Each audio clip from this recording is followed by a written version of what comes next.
कवि सम्मेलन देख देख के घर की शीला देवी को शेर व शायरी का बुखार चढ़ गया था।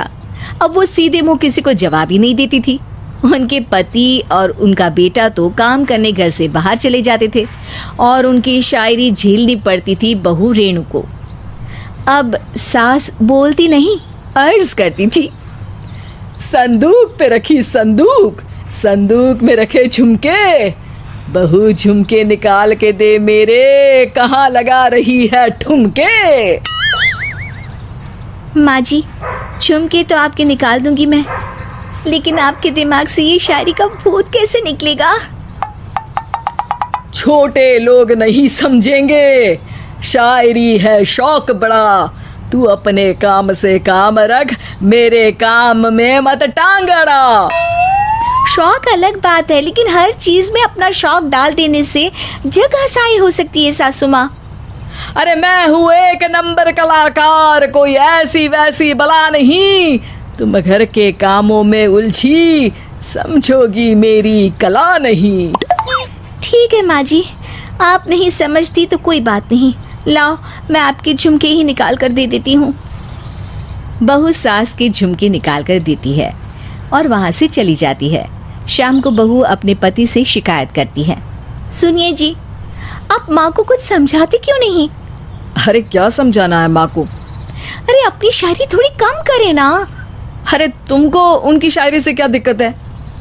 अरे मुझे नहीं, पर पड़ोस में सब लोग हंसते हैं, कहते हैं बुढ़ापे में लोग सठिया जाते हैं, लेकिन शीला जी तो शायर हो गई हैं।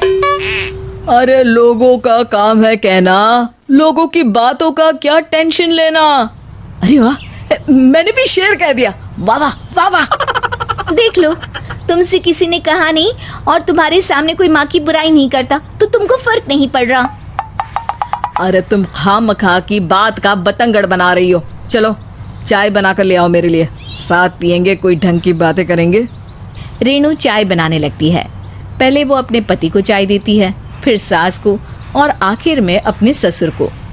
लेकिन वो देखती है कि ससुर जी कुछ परेशान से हैं। क्या हुआ ससुर जी, कोई बात हो गई है क्या? अरे तेरी सास बात बात पे शायरी करती है। कल मैंने पूछा कि खाना खाया तो तेरी सास ने क्या जवाब दिया पता है?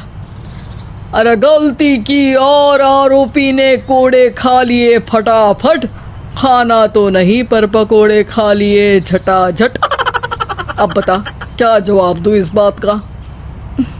वो तो सभी से शायरी में ही बात कर रही हैं, मुझे भी समझ में नहीं आता कि क्या करूं मैं। बेटा उसको उसी की भाषा में जवाब देना पड़ेगा। मैं तो आम बातचीत में भी उसके सामने कुछ नहीं बोल पाता, शायरी में क्या बोलूँगा भला। ससुर ने जैसे ही कहा कि उसको उसी की भाषा में जवाब देना पड़ेगा, बहू को ये बात जच गई।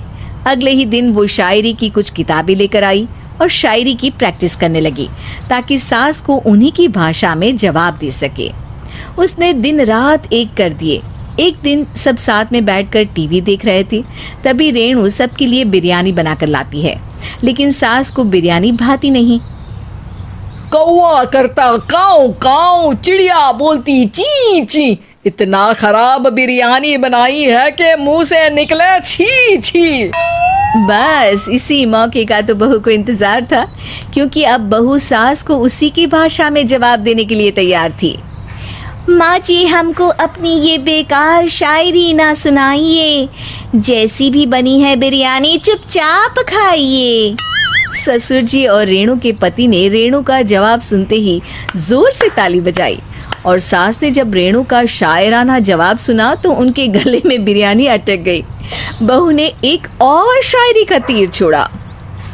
शायरी में बहू के सामने सास हो जाएगी ढेर, क्योंकि सास मारेंगी एक शेर तो बहू मारेगी 1.25 शेर। सास को छोड़ के सब वाह वाह करने लगते हैं। आज पहली बार सास को नहले पे दहला मिला था और रेणु ने सास का मुंह चुप करा दिया था। अगले दिन रेणु का पति उससे कहता है, अरे वाह, तुमने तो माँ की बोलती बंद कर दी, मजा आ गया। अब मेरे लिए कुछ बना दो, खाकर मैं काम पर चला जाऊं। शायरी ही है मेरा जीवन, वही करूँगी जी भर के। नौकरानी रख लो कोई, काम नहीं करूँगी मैं घर के। अरे तुम क्या माँ जैसी हरकतें करने लगी, सीधे सीधे बात करो ना। हो गई कल शायरी, रोज थोड़ी ना करोगी। शीशी भरी गुलाब की पत्थर पे फोड़ दो, जो मुझे शायरी से रोके उसके कान मरोड़ दो।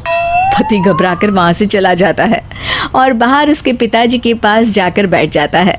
दोनों अपनी बीवियों की शायरी से परेशान है। ससुर को पछतावा होता है कि क्यों उसने बहू को सास की भाषा में ही जवाब देने का आइडिया दिया। अब तो घर में दो दो शायर हैं। दोनों एक साथ दुखी स्वर में कहते हैं, हम दोनों की ही बीवियां जब से शायर हो गई है, क्या बताएं, जिंदगी एक फटा हुआ टायर हो गई है।